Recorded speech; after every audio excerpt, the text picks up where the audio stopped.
Hola, ¿qué tal? ¿Cómo están, querida audiencia? Estamos en la oficina del diputado nacional Agustín Rossi, jefe de la banca del Frente para la Victoria. Y PJ, ¿qué tal?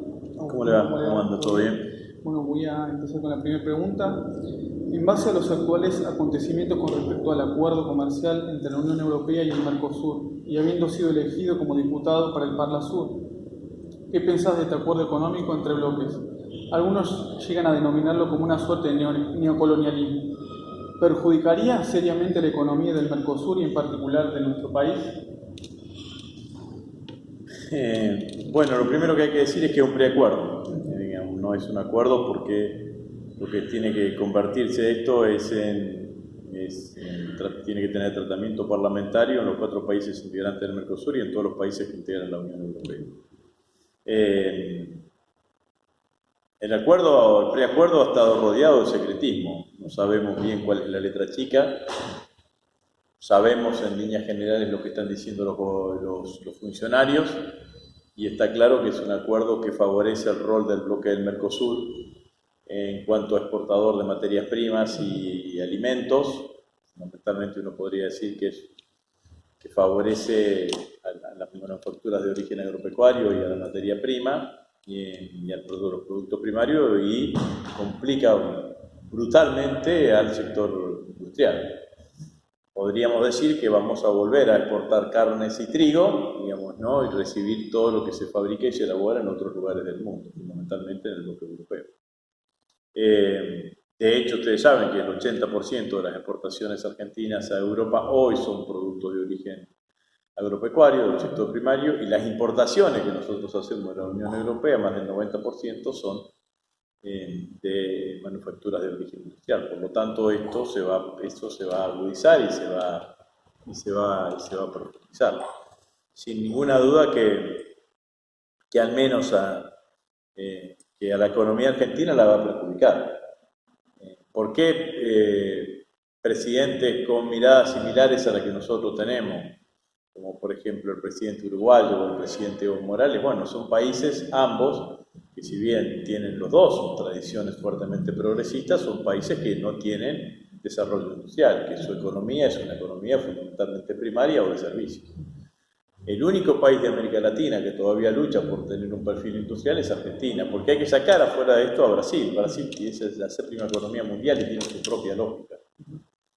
Entonces, para nosotros, que venimos además con una industria castigada por las políticas económicas que lleva adelante el gobierno, un acuerdo de estas características yo creo que fundamentalmente lo que va a tener es una tendencia a reprimarizar la economía y a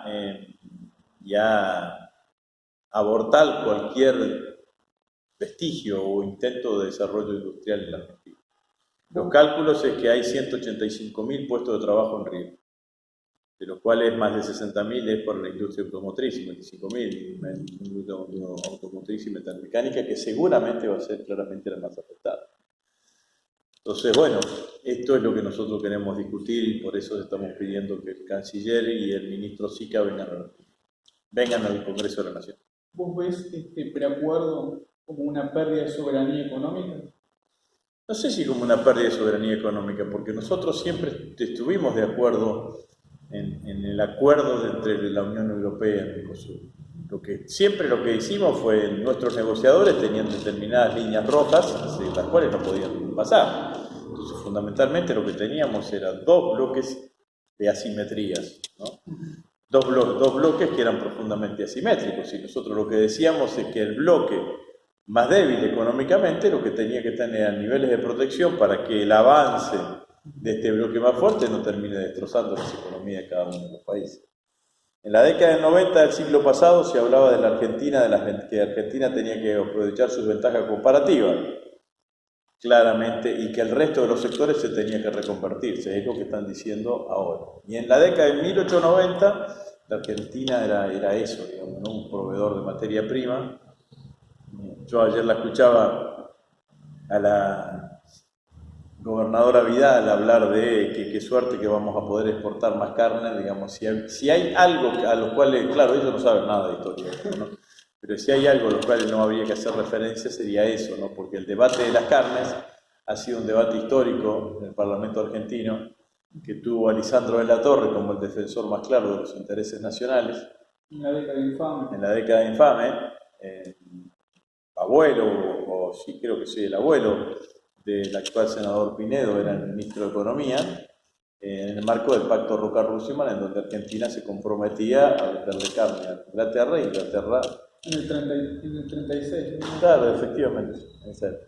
¿Y usted cree, para hacer una analogía en la historia, ¿no?, que el gobierno de Miguel Juárez Celman y el de Macri, ¿no?, si bien para hacer un paralelismo, ¿no?, de 1886 a 1890, cuando estalla la Revolución del Paro, Sí. es muy similar, digamos, porque ahí manejaba una suboligarquía financiera, lo mismo que pasa acá en una oligarquía, ¿no?, que exportan bienes primarios y importan bienes manufacturados. Bueno, no ese es el caso de la Argentina, pero sí cuando se refieren a que estábamos en 1890 y que la Argentina hace 150 años atrás era la tercera, que estaba dentro de los 10 principales países del mundo, y que el PBI era tanto y que el PBI per cápita era tanto, bueno, en realidad lo que se utiliza son valores que no tienen que ver con lo que significa la Argentina. No, ese era un país fuertemente desigual, en donde de hecho solamente un grupo selecto de ciudadanos eran los que tenían la posibilidad de votar, ni siquiera había un voto obligatorio y secreto, sufragio obligatorio y secreto, que recién se obtuvo en 1916. ¿Qué opinión tenés del Parlasur? Muchos critican que dicho organismo no funciona como debería hacerlo. Según tu punto de vista, ¿la causa de este hecho se debería al gobierno actual, el gobierno de Bolsonaro en Brasil, que de alguna manera entorpecerían el adecuado funcionamiento de este organismo democrático? En fines de la década del 90 del siglo pasado se discutían los presidentes sobre la necesidad de sumarle a la reunión de los presidentes de los 4 países integrantes del Mercosur un ámbito legislativo. Designaron para eso un comité de expertos, que en realidad es un mecanismo que se utiliza muchísimo en las relaciones internacionales. Los referentes políticos, los líderes políticos designan expertos en el tema para que lleguen a alguna conclusión. De los 4 países integrantes del Mercosur, hubo 3 que dictaminaron en forma positiva y 1 que dictaminó en forma negativa. El que dictaminó en forma negativa era Argentina. ¿Y era quién? Félix Peña, el padre de Marco Peña. Digo porque esto va a verse la mano. Los otros tres expertos, el de Brasil, el de Uruguay y el de Paraguay, consideraron que sí era bueno tener un ámbito legislativo, no un ámbito parlamentario. ¿Qué hicieron? Lo que hicieron fue que primero tenía que haber una época de transición. En esa época de transición, los diputados, los miembros del Parlasur, los parlamentarios del Mercosur, tenían que ser diputados y o senadores de cada uno de los países, elegidos en forma indirecta por los propios diputados y por los propios senadores, y después había que empezar a cumplir una etapa en donde los diputados del Parlasur, los miembros del Parlasur, tendrían que ser elegidos en forma directa. Esto fue lo que hizo la Argentina, que se comprometió, que había que, creo que ahora en estos años tenían que ser todos elegidos en forma directa. Argentina eligió a sus parlamentarios en el 2015 en forma directa, los tenía elegido Paraguay también en forma directa, y Brasil y Uruguay tenían que complementarlo en este sentido. Ahora, lo que hicieron Macri y a instancia de Macri y de Temer fue frenar ese proceso, y de vuelta el Parlamento del Mercosur no tiene más esa obligación, van a ser integrados por diputados y senadores elegidos en forma directa por cada uno de los congresos. La realidad es que junto con la elección en forma directa de los miembros del Parlasur venía asociado una mayor potestad del Parlasur y no ser solamente un órgano de asesoramiento. Bueno, esta era la idea. Obviamente que se retrocedió. El gobierno la ley que nosotros aprobamos acá le daba una categoría similar a los miembros del Parlasur de diputados y senadores. Nunca se la dieron, nunca le pagaron sueldo, nunca le pagaron dieta, nunca pudieron contratar un asesor. De hecho, yo fui 2 años en el Parlasur. Y bueno, tenía que ver fundamentalmente con este pensamiento, calculo yo, de Marcos Peña, influenciado por su papá, que tiene que ver con esto. ¿Cuáles denominarías los peores 3 errores de la gestión actual que ha llevado a cabo desde el punto de vista político y económico este gobierno? Bueno, sin duda que el endeudamiento, que es una serie de errores concatenados, no sé si encontraría 3. Pero ellos encontraron un país desendeudado, pero que todavía tenía que arreglar el frente externo, digamos, ¿no? Y encontraron un país que tenía restricción externa y que criticaron fuertemente lo que era el mal llamado cepo. Lo primero que hicieron fue, digo porque ahí empieza todo, sacan el cepo, con eso se les produce la primera devaluación porque dejan de tener regulación del mercado de capitales, con la primera devaluación le aparece la demanda de dólares. Esa demanda de dólares no la tenían en la Argentina, tenían que endeudarse, para endeudarse tenían que hacer un acuerdo con los fondos buitres y regresar al mercado de capitales. Ahí hacen un mal acuerdo con los fondos buitres, empieza una carrera desenfrenada de endeudamiento hasta enero de este año, en donde en enero de este año los mercados financieros internacionales dicen no te prestamos más porque no sabemos si va a pagar, y ahí lo que hacen es caer al Fondo Monetario y es donde estamos. Entonces, endeudamiento externo, incluido el Fondo Monetario, ha sido, a mi criterio, uno de los grandes errores que ha llevado adelante este gobierno. Creo que fue un error político enorme la reforma previsional de diciembre del 2017, porque fue un debate que independientemente que lo sacaron, lo perdieron, y todo lo que habían ganado en términos electorales en las elecciones del 2017 lo perdieron en ese debate, a tal punto que el gobierno tendría que haber llegado a final de ese año festejando, y no terminó festejando, sino que terminó acorralado, sacando a lo pirro, con una victoria a lo pirro, la decisión de la reforma previsional, que le generó un costo político alto al gobierno. Y creo que hay un error manifiesto en cuanto a lo que fue el manejo de la crisis, de la devaluación. Que ante una devaluación uno puede hacer, ante un escenario de corrida cambiaria, uno puede tener diferentes actitudes. Devaluar de entrada, quemar reservas, estrangulamiento de divisas, quemar reservas o aumentar claramente el endeudamiento. Bueno, esto hicieron esto hicieron las 3 cosas al mismo tiempo, ¿no? Y las 3 cosas las hicieron mal. Shock económico y shock social también. Efectivamente. ¿Cuáles son las mejores 3 medidas del gobierno anterior? Asignación universal por hijo, nacionalización de FJP, nacionalización de IPE. ¿Cuáles desafíos tendrá que afrontar el próximo gobierno nacional y popular? Crecer, que la economía argentina vuelva a crecer y que vuelva a generar empleo. El principal desafío es eso, y para que la economía argentina vuelva a crecer, en una Argentina que su PBI el 75% se aplica por el mercado interno, la única forma es recomponer los ingresos de los argentinos. Y para recomponer los ingresos de los argentinos, el gobierno tiene en sus manos una herramienta muy importante, que son los ingresos de los argentinos vía seguridad social.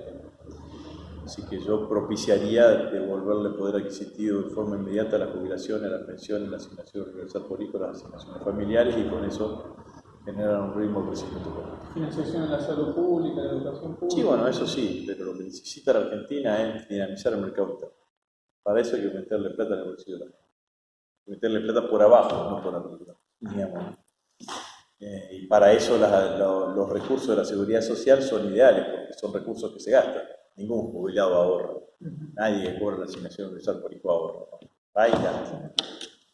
¿Por qué pensás que este gobierno toma la política desde arriba hacia abajo, ¿no? Yo pienso particularmente que la política es de abajo hacia arriba, como citando a Aristóteles, ¿no? Del microcosmos hacia el macrocosmos, ¿no? Desde la unidad básica, generando comunidad, hacia el Estado. ¿Por qué este gobierno ha desmembrado todo eso, ¿no? Teniendo en cuenta que la penetración del liberalismo desarticula la comunidad organizada, instaló la meritocracia? No, porque en general ellos no tienen internalizado el concepto de pueblo. El liberalismo no conjuga en nosotros, no conjuga la tercera persona la primera persona del plural, Goku es la primera persona del singular. Ellos están acostumbrados a hablar del singular y nosotros estamos acostumbrados a hablar del plural. Ellos creen que la historia empieza cuando ellos llegaron, nosotros nos sentimos protagonistas y herederos de procesos históricos y sabemos que mucho antes que nosotros naciésemos hubo otros tantos argentinos que pelearon por las mismas ideas, por los mismos valores, con las mismas convicciones que nosotros. La noción de la realización, en parte de ellos es una realización individual y tiene que ver exclusivamente con el mérito y no con las condiciones colectivas que se generan para el desarrollo.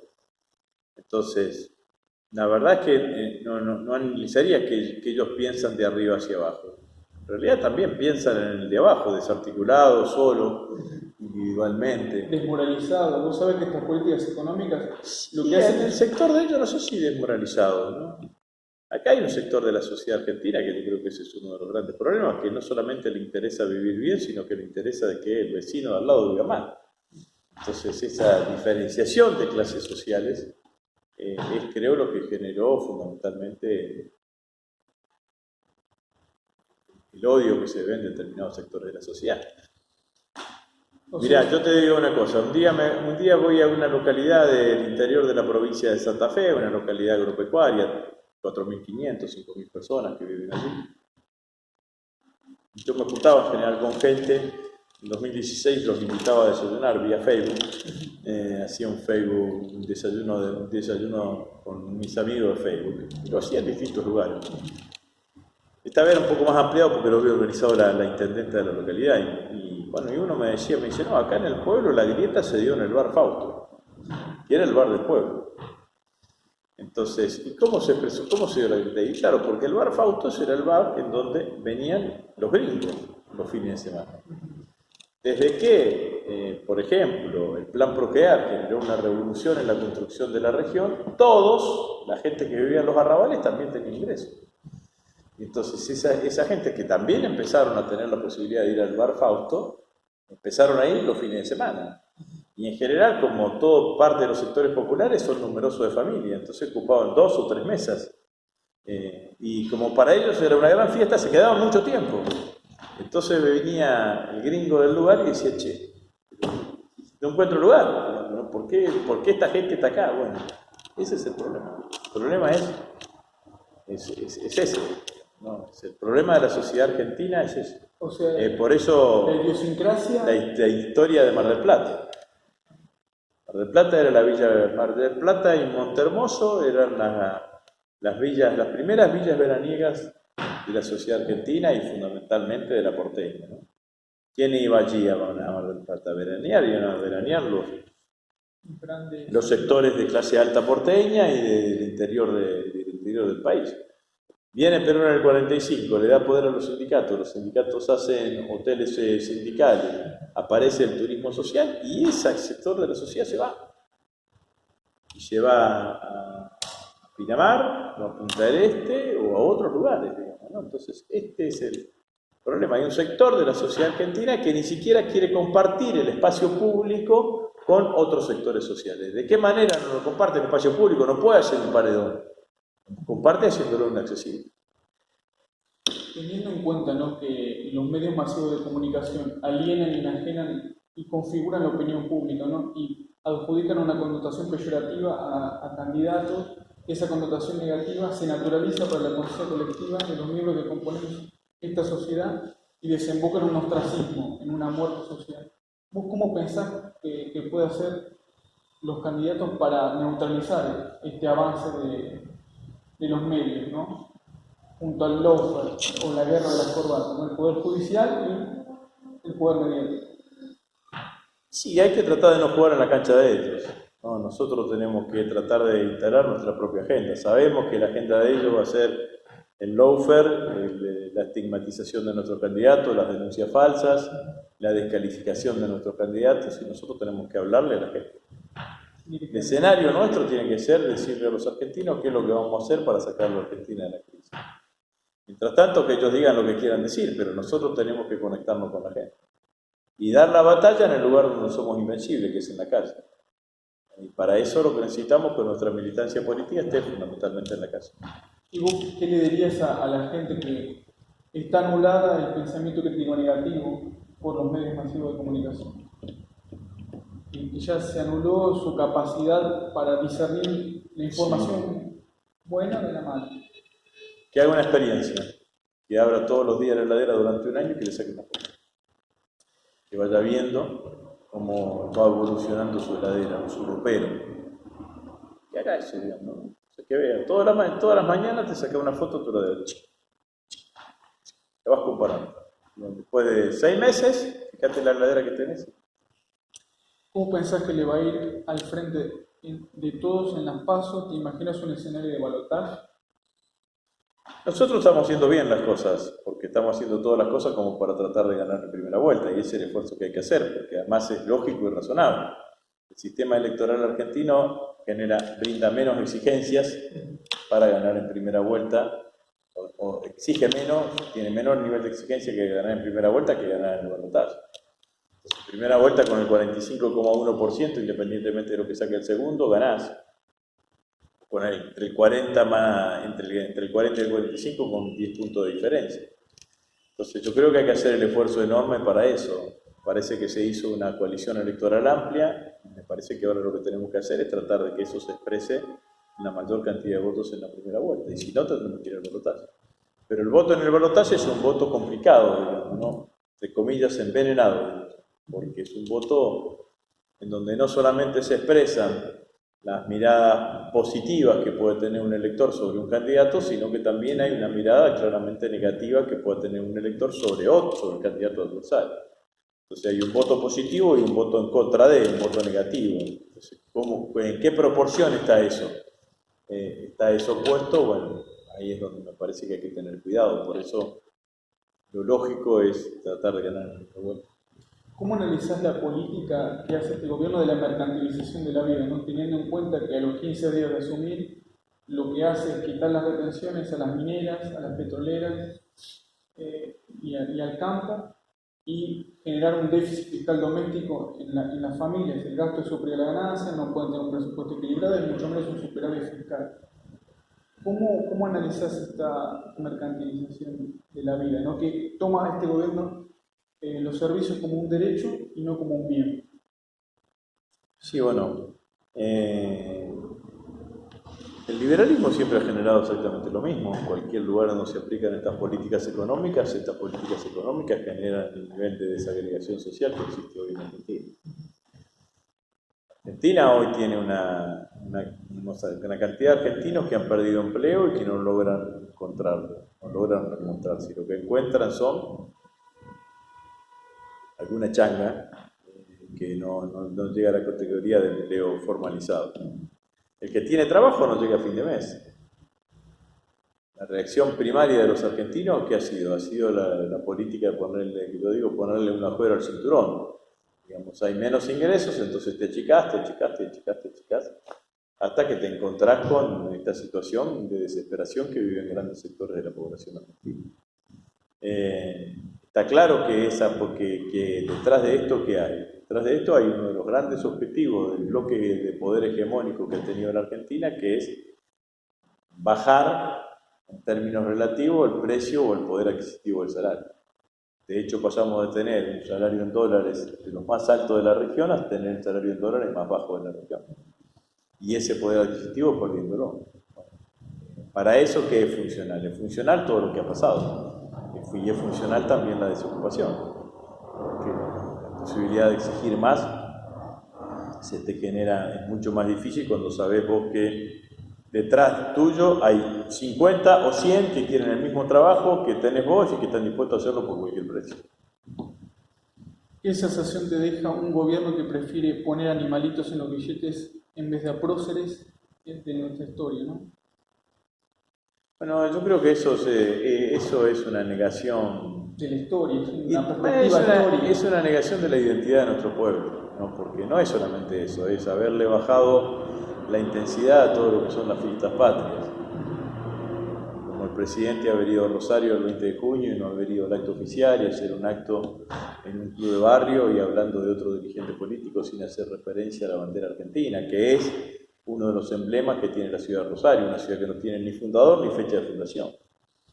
Entonces, me parece que claramente hay esto, ¿no? Ellos convirtieron las fiestas patrias, que eran fiestas populares, a fiestas en donde están, a jornadas en donde la recordación o la rememoración se hace exclusivamente con funcionarios, alguna directora de escuela y algún personal de las fuerzas de seguridad. Acuérdense que, por ejemplo, con el 20 de junio era uno de los feriados que el decreto de Macri quiso eliminar junto con los feriados del carnaval, o suprimir, o suspender, claramente. Me parece que esta idea de sacar a los próceres de los billetes, que ni siquiera los países cultoran el neoliberalismo, porque la cara de George Washington hace años que está en el billete de $1 y sigue, o de $100 y sigue estando. Que ni siquiera está en los países del neoliberalismo, tiene que ver con eso, con sacarle la identidad al pueblo argentino. Ahora, si vos a una cosa le sacás identidad, es mucho más fácil ponerle cualquier otra identidad. Nuestra idiosincrasia en Argentina, ¿no? O nuestro derecho constitucional, ¿es un 30% de derecha a lo largo de... diacrónicamente? Pero siempre ha habido un sector de la sociedad argentina que ha tenido pensamientos de derecha, si no, no se explica la dictadura militar. Si no, no se explica por qué en la Argentina durante 6 años los argentinos vivieron tratando de mirar hacia el costado o de desconocer cualquier denuncia de violación de los derechos humanos. Y se enteraron que había desaparecidos y que había muertos y que había tumbas NN cuando en el año 82, 83, después de la guerra de Malvinas, las publicó la revista Gente. Entonces, esto fue lo que pasó. Hay un pensamiento que claramente es así, es un pensamiento que se expresa de diferentes maneras, se expresó en ese momento a favor de la dictadura. El golpe del 76 no salió nadie a la calle a defender el gobierno constitucional. El principal líder opositor, que era Ricardo Balbín, dijo, bueno, primero decía que había que llegar a la fecha de las elecciones aunque sean marcapasos y después terminó diciendo ya no puedo hacer más nada.